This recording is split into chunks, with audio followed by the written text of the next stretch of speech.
Halo guys, ketemu lagi sama saya Kurnia Bijaksana di Evolution Trading Indonesia.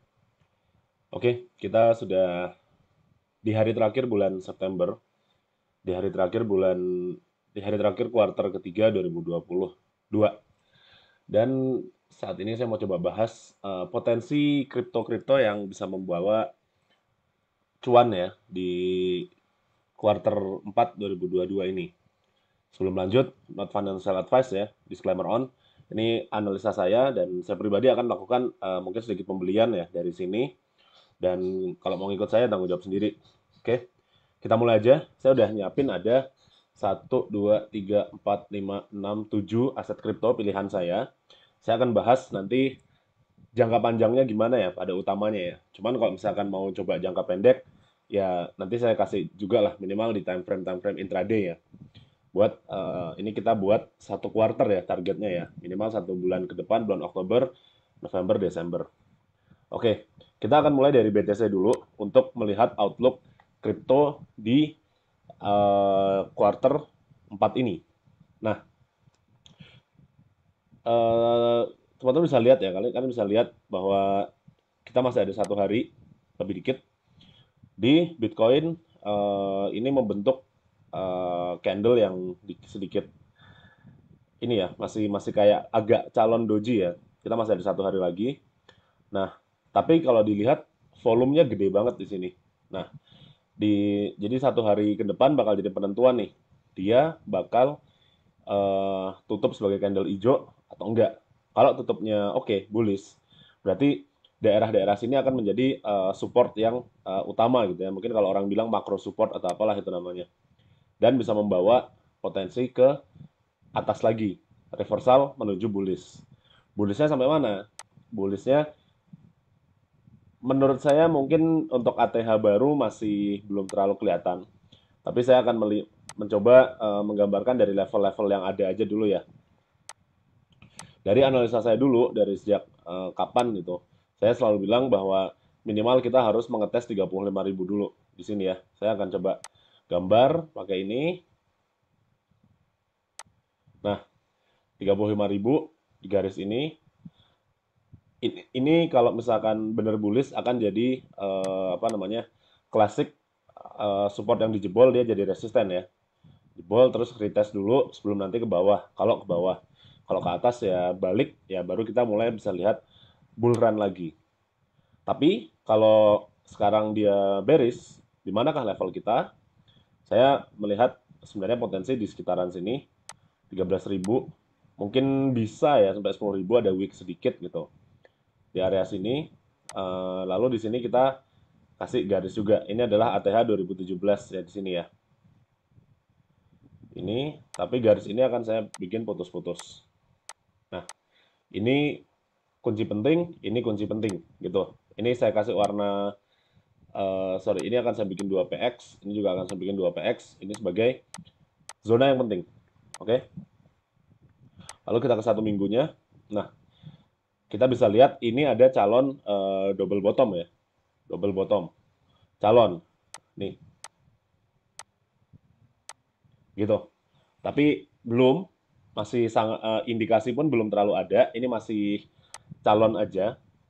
Kita perlu lihat dulu di minggu ini dia harus closing minimal membentuk candle bullish lah gitu. Kalau bisa volumenya ini gede lebih bagus lagi, tapi minimal ini candle bullish. Dari situ ya kita akan bisa melihat potensi ke atas sana ke 35.000 tadi gitu. Kita lihat lagi di 1 hari ya. Tapi kalau dari sini kita mungkin bisa prediksi dulu berapa lama sih untuk mencapai 35.000 ini. Kalau estimasi saya mungkin di 1 bulanan ya. Misalkan ini benar jadi candle bullish, mungkin tak tak tak tak tak, tak 4-5 candle kemudian gitu. Dengan syarat ini harus bullish dulu ya. Lalu kita coba lihat di 1 harinya. Di 1 hari kita udah melihat sebenarnya cukup banyak sinyal-sinyal bullish, tapi memang belum belum terkonfirmasi ya. Kita harus tunggu dulu konfirmasinya di mana. Konfirmasinya saya lihat kayak gini. So kita kita perlu ini ya, kita perlu pastikan bahwa Bitcoin nembus ini dulu 20.000, 21, 22.000. Ini mungkin kalau teman-teman lihat analisa saya kemarin-kemarin, eh, bahwasannya Bitcoin ada potensi untuk ke 20 ribuan gitu. Ini akan saya bikin pakai garis putus-putus 1px dan gini aja. Nah, jadi yang perlu kita lihat sebelum Bitcoin bisa ke 35 ribu adalah 22 ribu dulu. Dari sini mungkin ada sedikit gocekan gitu ya. Baru ke sini kayak gini. Gini ya buat Bitcoin ya. Tek tek tek. Nah, itu potensinya. Tapi kalau misalkan dia gagal, loyo, ya sebenarnya nggak terlalu banyak ruang untuk jatuh ke bawah sih, sampai ke 13 ribu gitu. Jadi buat teman-teman sebenarnya kalau misalkan mau mencoba ya, kalau mau mencoba melakukan dollar cost averaging atau nyicil Bitcoin, sebenarnya di sini udah jadi area yang cukup bagus karena kalau kita lihat perbandingan antara potensi loss dan potensi win-nya itu cukup worth it kalau menurut saya ya. Ya, kita kemungkinan 30% dari sini masih bisa turun lagi, tapi mungkin kita bisa pasang stop loss aja atau di cut loss di sini 11% gitu. Potensi upside-nya dari sini sampai 35, 78%. Ini sesuatu yang cukup bagus kalau menurut saya ya. Ini untuk swing trading, jadi expect ini untuk beberapa minggu menahan posisinya. Kayak gitu. Jadi untuk Bitcoin seperti itu, dan bisa dilihat ini volume mulai kenceng ya. Jadi mulai banyak aktivitas yang ada di sini. Ini mirip dengan volume kemarin-kemarin pas lagi bull market di awal 2021. Nah, sekarang ini udah naik terus, naik terus, naik terus, berarti banyak nih yang berpartisipasi di sini gitu. Volume besar berarti banyak dalam tanda kutip big player yang masuk sekarang gitu. Kayak gitu ya.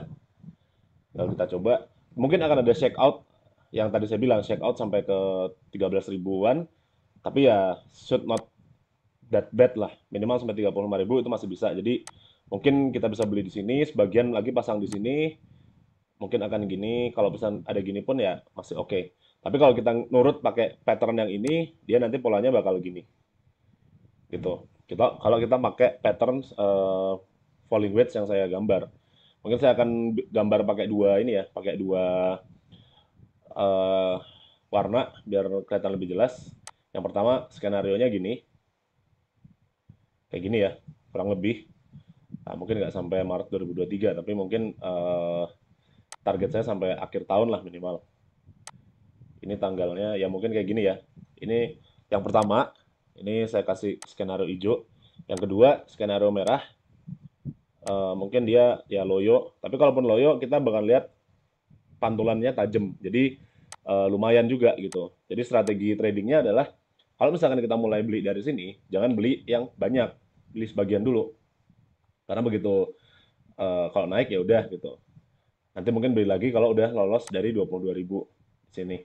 Tapi kalau misalkan ternyata ternyata strateginya ternyata skenario-nya bearish yang terlaksana, kan kita nggak loss terlalu banyak ya. Ataupun kalau nyangkut nggak nyangkut terlalu banyak, baru kita hajar di sini.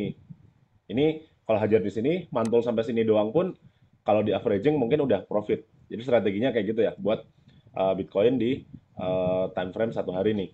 Oke, saya hilang-hilangin dulu. Jadi untuk kedepannya kemungkinan seperti itu. Oke. Nah, nanti pertanyaan berikutnya kalau ini jebol gimana ya, itu nanti urusan belakangan lah. Kita kita pikirkan lagi, kita analisa lagi. Oke. Sekarang kita ke Ethereum. Ntar saya hilangin gambar dulu. Sengaja saya suka hilang-hilangin gambar karena ya memang biar kelihatan cara berpikir saya seperti gimana gitu. Oke, kita ke Ethereum. Ya, sekarang kita ya lagi ngetes ini ya, ATH, closing ATH di monthly-nya ya, benar-benar lagi ngetes itu. Dari volume sebenarnya belum terlihat, tapi kalau kita lihat satu minggu mungkin akan beda ya. Oke, ini buat Ethereum.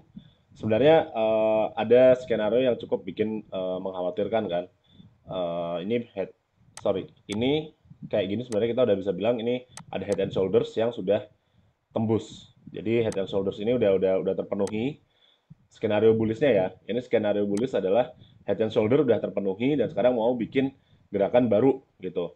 Nah, pertanyaannya gerakan barunya legit atau enggak. Nah, kita bisa lihat juga dari volume ya. Nah, biasanya di sini volume saat di bottom ya, udah selesai turun, volume penjualan gede banget, itu menandakan ya dalam tanda kutip seharusnya momentum bearish sudah berakhir gitu. Tapi kan kemarin dia naik terus sampai the merge, sampai merge ya kalau nggak salah ya. Di sini atau di sini gitu saya lupa. Dan ya sorry 16-an September berarti sekitaran sini ya. Sini naik pas di merge sampai terus dan sekarang masih dan ini candlenya bearish banget gitu. Kalau kata orang sih ini orang-orang yang beli di sini mengantisipasi merge udah jual. Kita tinggal tunggu terbentuk yang namanya struktur bullish lagi. Nah, kita lihat dulu struktur bullishnya tuh ada nggak sih di sini. Kita bisa lihat di time frame satu harinya. Oke, kita bisa lihat beberapa skenario ya. Bahwasannya saya akan lihatnya kayak gini deh. Saya lihat dari volume ini ya. Yang volume yang tanggal 13 Juni ini kan penjualan maksimal ya. Berarti itu momentum bearish udah mau berakhir harusnya. Dan harga terkungkung di kotak ini gitu. Ranging ya. Nah, kotak ini saya panjangin sampai sana dan ini ada potensi juga untuk pantulan. Jadi begitu udah lepas dari kotak, dia masuk lagi kan, dia ngetes apa namanya support yang terbentuk dari kotak ini. Sehingga kalau misalkan kita lihat ini ada potensi juga untuk naik ya. Dan kalau kita bikin trading plan ya, kita bisa pasang stop loss setengah dari kotak ini atau di bawah kotak ini. Itu tergantung risk appetite kalian. Tapi ada tapinya dulu. Kita harus memastikan bahwa, nah, si garis ini tertembus dulu. Jadi konfirmasi bahwa tren turun yang dari atas pucuk ini sudah apa namanya sudah selesai gitu. Ini pun kita bisa lihat mungkin kayak pakai pattern apa ini bull flag atau apapun lah. Tapi kalau dari sini kita udah bisa lihat sebenarnya ada potensi dia ngetes lagi bagian atasnya gitu. Jadi saya akan bikin beberapa plan. Jadi plan yang pertama buat Ethereum adalah ya ini pembelian dari sini sampai minimal sampai sini dulu, sampai garisnya dulu. Ini dengan stop lossnya ya di bawahnya garis ini aja, kan cuma dikit kan. Nah dari sini udah ada potensi nih 23%, 11%. Udah lumayan sebenarnya kan, ya kan? Gitu. Lalu plan yang kedua adalah ya kalau misalkan ini tembus ya mungkin nanti dari sini kita bisa close sebagian atau gimana. Kalau ini tembus ya kita bisa melihat sebenarnya Ethereum sampai ke garis ini minimal 2350-an sampai sini. Nah, dari sini kalau dinaikin kejadian ya jadi potensinya 78%. Nah, kalau kita mau pakai rencana yang ini ya bolehlah ininya di giniin. Tapi nanti mungkin kalau main leverage dikurangin ya atau main spot aja gitu kan. Lumayan kan dengan begini. Ini untuk Ethereum ya. Nah, nanti mungkin bisa jadi Ethereum masuk ke dalam lagi, ke dalam range ini dan mulai ranging-ranging, tapi ya udah itu nanti kita pikirin nanti juga. Nah, pertanyaannya adalah kalau misalkan Ethereum tembus ke bawah, dia mau kemana gitu. Kita hapusin dulu yang ada di sini dan kita lihat lagi ke time frame besarnya ya. Kalau kita lihat, kalau misalkan Ethereum jatuh ke bawah, sebenarnya saya melihat kemungkinan dia ke ngetes lagi yang pernah dijebol di sini sekitar 700 atau 800. Menurut saya kalau udah sampai sini akan jadi sebuah good price banget ya, good price banget. Jadi ya udah. Cuman tadi ada kemungkinan tadi mungkin ini mungkin ya skenario nya karena kalau melihat dari sini sih saya akan mencoba berpikir sebagai institusi besar ya. Institusi besar karena setahun 2022 ini udah apa namanya? Udah cukup rough ya, tahunnya udah cukup keras ya. Mungkin institusi besar akan mencoba naik, mencoba melakukan investasi yang agresif dulu, biar pada profit di akhir tahun, baru nanti di awal tahun mungkin di quarter satu gitu, dia mulai take profit lagi. Nah, kalau skenario terjadi, kita bisa lihat yang kayak ginian jadinya. Gini, lalu ke bawah lagi.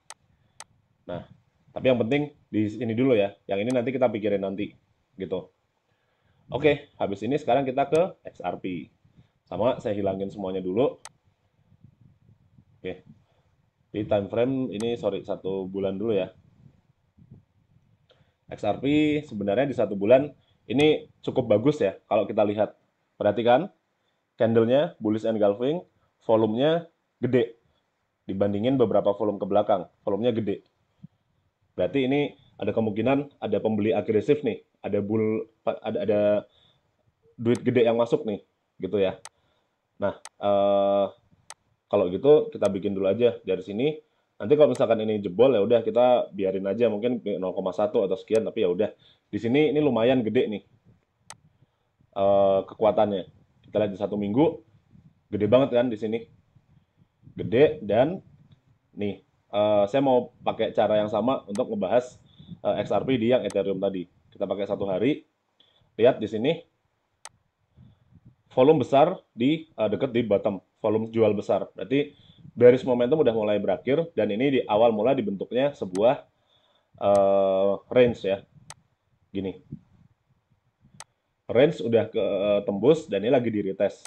Memang ada kemungkinan nggak sampai situ ya. Mungkin mungkin kita lihat dia masih bisa turun lagi sampai sebawah ini, tapi menurut saya udah lumayan sih kalau kita bisa bener ini legit dan ini breakoutnya juga legit ya. Maksudnya break dengan volume yang gede, tinggal tunggu retracement dikit, nanti naik lagi. Nah, naiknya kemana? Kita coba lagi balik lagi ke 1 minggu dulu ya. Nah, saya sebenarnya ngelihat ya sama seperti Bitcoin cara analisanya di support yang ditembus kemarin-kemarin. So 0,5 di sini juga masih mungkin sih. Dari sini kalau misalkan kita beli sekarang gitu ya, berapa besar kemungkinan profitnya? Kemungkinannya ya, potensinya ya. Potensinya dari sini sorry, bukan bar. Tapi harusnya tentang harga ya, sorry. Dari sini ke sini ini sendiri 34%. Ya nggak bagus-bagus amat tapi lumayan sih. Kalau ke atasnya lagi, misalkan ke sini sampai sampai atas ini 100%. Tapi ya udah 34% sebenarnya kalau spot trading udah lumayan kok. Gitu ya. Habis XRP kita ke HBAR. Ini aset yang kemarin-kemarin saya bahas terus. Nah, HBAR ini kalau nggak salah minggu kemarin saya bahas ya. Kita bisa bullish dengan ini trading plan-nya ada nih di sini nih. Nah, sekarang kondisinya kita masih menunggu ya. Jadi sinyal bullish yang saya bahas di live waktu itu di sini. Dan sekarang ya sebenarnya selama dia masih belum ke bawah ini atau mungkin ke bawahnya stop loss ya masih masih legit-legit aja gitu kan. Sampai TP take profitnya ada di sini ya. Kita masih sama sebenarnya kalau dilihat. Dan H bar pun kalau mau nggak sabar nunggu ya kita bisa bisa kita cuanin. Maksudnya kita bisa melakukan farming ya di Solster Swap atau staking di liquid stakingnya ya. Ya, jadi bisa jadi passive income dan kalau dia naik lumayan gitu kan. Sampai TP2-nya kita ada kemungkinan 90% untuk H bar gitu.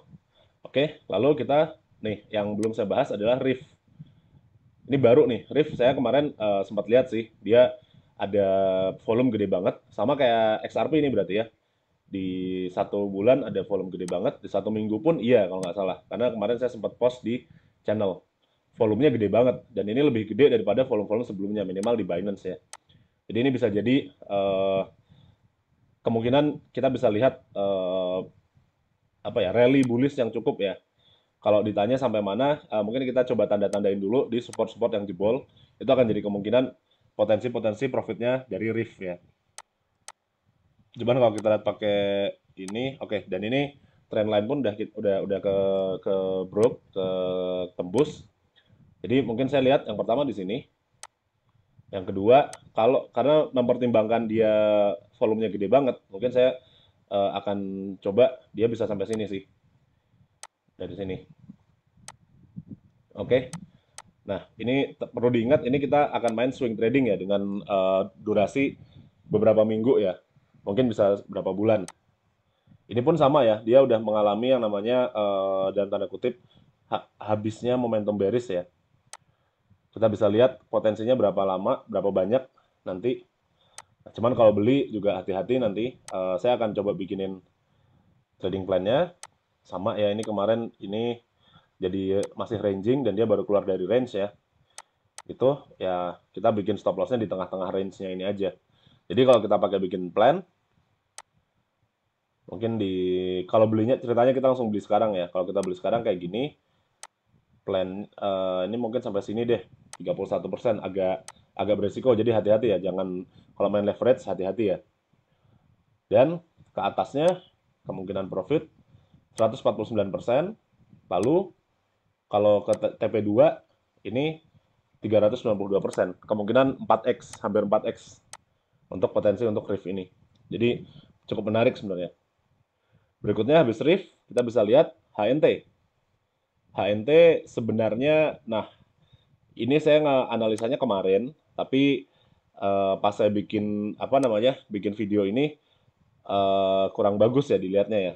Nah, ini semua tergantung di bulan ini closingnya. Kalau closingnya merah, ya nggak bagus, kurang bagus. Tapi kalau closingnya hijau di sini dan volumenya gede, ini bisa jadi pertanda yang baik buat HNT. Nah, saya coba analisa dulu ke 1 minggu dan 1 harinya. Oke, sebenarnya HNT sendiri dari pucuk atas ya. Dari pucuk atas sampai harga sekarang dia udah turun berapa tuh? Sampai harga sekarang ya, 90%. Udah good deal sih menurut saya ya. Udah good deal kalau kita mau beli HNT. Nah, ini di sini kemarin di minggu berapa nih? Berapa minggu lalu dia ada yang masuk gede banget nih di sini nih. Gitu. Dan ini tinggal kita lihat aja berapa minggu satu dua sorry sampai closing minggu ini kalau dia hijau itu pertanda cukup bagus ya. Saya akan coba gambar support dan resisten dulu, levelnya dulu. Pertama di sini, kedua di sini, ketiga di sini. Ini level buat HNT. Kita ke 1 hari. Nah, dari sini kita bisa lihat juga ada potensinya berapa besar ya. Ini udah masuk super bullish engulfing sih ini. Ini begitu naik ke atas kenceng gitu. Kita coba lihat kalau dari sini eh, mungkin saya akan gambar kayak gini.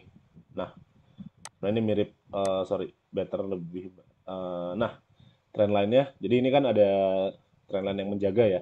Kita konfirmasi kalau trennya ini udah tembus gitu. Nah, kayak gini. Nah, kalau dari sini targetnya mungkin si yang kedua ini, garis yang ini kita bisa turunin sampai sini 16,7 sama tadi kan 17,6 ya. Anggap aja 16 sekian atau 17 lah, anggap aja lah. Kalau berhasil ya, ini potensinya misalkan kita belinya di sini aja sekarang gitu ya dan menunggu dikit stop loss di bawahnya ini. Oke, ini agak riskan, 45% kemungkinan lossnya. Tapi kalau berhasil ini 2,3 kali lipat. Atau kalau misalkan kita dari sini ya 116%. Dari sini 230%. Jadi kalau masuk, kalau cuannya tambah 2 kali lipat. Jadi asetnya jadi 3x nilainya. Lumayan, cukup menggoda sih kalau menurut saya ya. Oke, itu buat HNT. Sekarang terakhir FLM. FLM ini sebenarnya entah kenapa saya menarik banget ya kalau kita lihat ya. Kita lihat di chart 1 bulan dulu. Nanti saya kasih tahu kenapa ini menarik. Oke, masih jelek ya di 1 bulan ya. Cuman saya coba gambar levelnya dulu. Ini level cuman gambar target aja ya. Dan di sini ada di sini. Kita perlu nunggu dulu yang namanya konfirmasi. Nah, saya akan coba gambarin dulu. Nah, di sini nih yang saya jadi tertarik banget. Nggak tahu nih apa yang kejadian di area sini, tapi volumenya gede banget dan itu volume terbesar sepanjang masanya FLM nih. Nah, ini mungkin saya pindahin ke sini aja biar lebih enak, ya kan? Gede banget. Dan kita lihat di 1 hari apakah ada pattern tertentu. Oke, sebenarnya kalau kita bisa ngelihat ini jadi week ya. Ada istilah kalau di analisa tuh week filling ya, atau ngisi week yang kepanjangan. Biasanya keisi weeknya gitu. Kalau misalkan ini kejadian week filling, kita dari sini ya support ya. Ini supportnya di sini. Kejadian week filling, kita berpotensi ngelihat kenaikan sebesar. Coba kalau saya pasang posisi pembelian sampai week filling aja 300%, asetnya bisa jadi 4x. Nah, ini masalah si stop loss-nya di mana atau cut loss-nya mungkin tembus dari ini dilepas aja. Not bad kan? Kemungkinan kalau rugi hilang 30%, tapi kalau cuan bisa naik 3 kali lipat lebih. Atau plusnya 3 kali lipat, atau bisa sampai jadi 4 kali lipat. Kan kalau tambah 3 kali lipat ya. Atau paling deket nih sini aja dulu deh, di sini. Kalau sampai sini aja, ini udah jadi sebuah trading plan yang bagus juga, 160% profitnya. Itu spot only, gitu. Nah, untuk sekarang saya akan bahasnya ini dulu ya, spot dulu ya. Untuk intraday-nya nanti kita bahas next time, mungkin kalau saya ada live atau kita lewat channel ya. Mudah-mudahan bermanfaat, silahkan diatur sendiri resikonya, kalau misalkan mau trading atau mau investasi, mau beli. Terima kasih telah menonton, kita ketemu lagi di video berikutnya, sampai jumpa.